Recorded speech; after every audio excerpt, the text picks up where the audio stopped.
بسم الله الرحمن الرحيم قل أوحي إلي أنه استمع نفر من الجن فقالوا إنا سمعنا قرآنا عجبا يهدي إلى الرشد فآمنا به ولن نشرك بربنا أحدا بسم الله الرحمن الرحيم الحمد لله رب العالمين والصلاة والسلام على أشرف الأنبياء والمرسلين وعلى آله وصحبه وسلم تسليما كثيرا إلى يوم الدين وبعد. Allah Subhanahu wa taala berfirman, "Awalam yasiru fil ardi fayanzuru." Apakah mereka tidak berjalan di atas permukaan bumi ini kemudian melihat? Para pendengar yang dirahmati oleh Allah Subhanahu wa taala, melihat itu ada dua. Pertama, melihat dengan pandangan mata, dan yang kedua melihat dengan pandangan hati. Jika seandainya ada sebuah penglihatan yang indah, maka dia adalah penglihatan tentang sejarah-sejarah umat yang telah terdahulu. Dengan itu kita bisa menjadikan ibrah dan i'tibar, pelajaran. Dan yang terbaik dari semua ibrah dan pelajaran dari kisah-kisah orang terdahulu adalah kisah-kisah orang yang telah disucikan oleh Rasulullah SAW.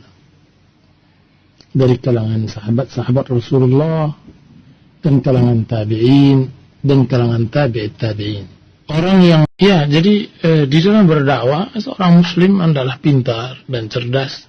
Seorang dai kepada Allah Azza wa Jalla hendaklah mengacu kepada dakwah Rasulullah SAW. Dan di antara yang penting di dalam berdakwah adalah mendudukkan manusia sesuai dengan kedudukannya. Nazilin nas manazilahum. Mendudukkan manusia dengan kedudukannya. Dan hendaklah ia mengetahui tentang hal-hal yang bermanfaat untuk Islam.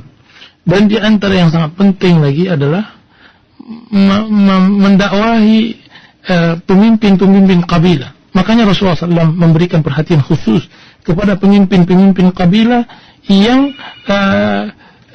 tidak sebesar perhatian beliau kepada yang lainnya.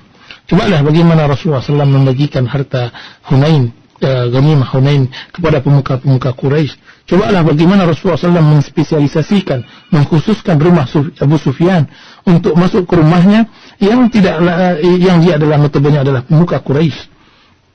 Cobalah Rasulullah SAW memberikan kehormatan kepada pemimpin-pemimpin yang datang, pemimpin kabilah yang datang, seperti Wafdu Qais dan semacamnya. Dan itu adalah dalam sisi nazilun nas manazilahum.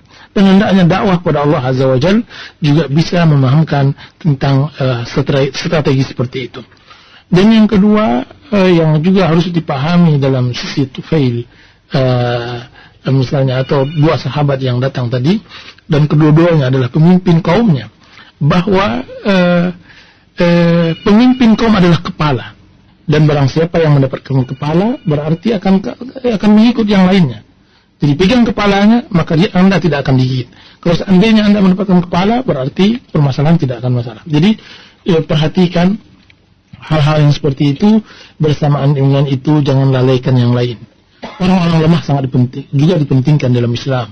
Bahkan orang-orang yang lemah juga dibutuhkan. Rasulullah SAW mengatakan, "Innama tunsaruna bi du'afaikum." Sesungguhnya kalian dimenangkan oleh orang-orang yang lemah di antara kalian. Makanya Rasulullah SAW menggabungkan dua hal tersebut.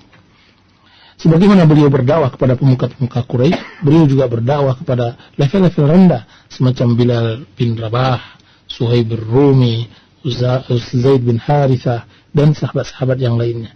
Akan tetapi perhatian beliau cukup besar terhadap pemuka-pemuka Quraisy. Dan Rasulullah SAW kepada Taif juga mengharap bertemu dengan pemuka-pemuka Quraisy. Dan Rasulullah SAW di pasar Uqaz juga bertemu dengan pasar. Dan hendaklah hal ini diterapkan di masa kita sekarang ini.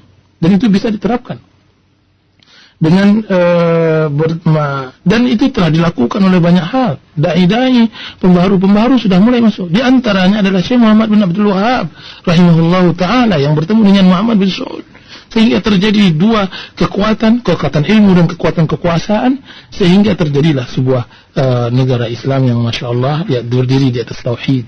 Dan ini juga yang dikembangkan oleh kaum Padri di Sumatera Barat, sehingga terjadilah persatuan antara tuanku dengan datuk-datuk untuk menegakkan agama Allah Azza wa Jalla. Lihat bagaimana Haji Miskin dibela oleh salah seorang datuk yang ada di daerah yang namanya Pandai Sikat. Kemudian akhirnya dakwahnya sampai menghasilkan 5 harimau dan salapan dan semacamnya, yang nanti akhirnya menelurkan Imam Bonjol. Dan juga lihatlah dakwah-dakwah yang dikembangkan di negara-negara Islam yang lainnya. Bagaimana berkembangnya dakwah tersebut berpengaruh besar jika seandainya kita memperhatikan pemimpin-pemimpin dan orang-orang yang berpengaruh di masyarakat. Itu satu hal, kalau tidak strateginya sangat banyak sekali, tapi yang berkaitan dengan itu yang bisa saya sampaikan. Wallahu ta'ala alam.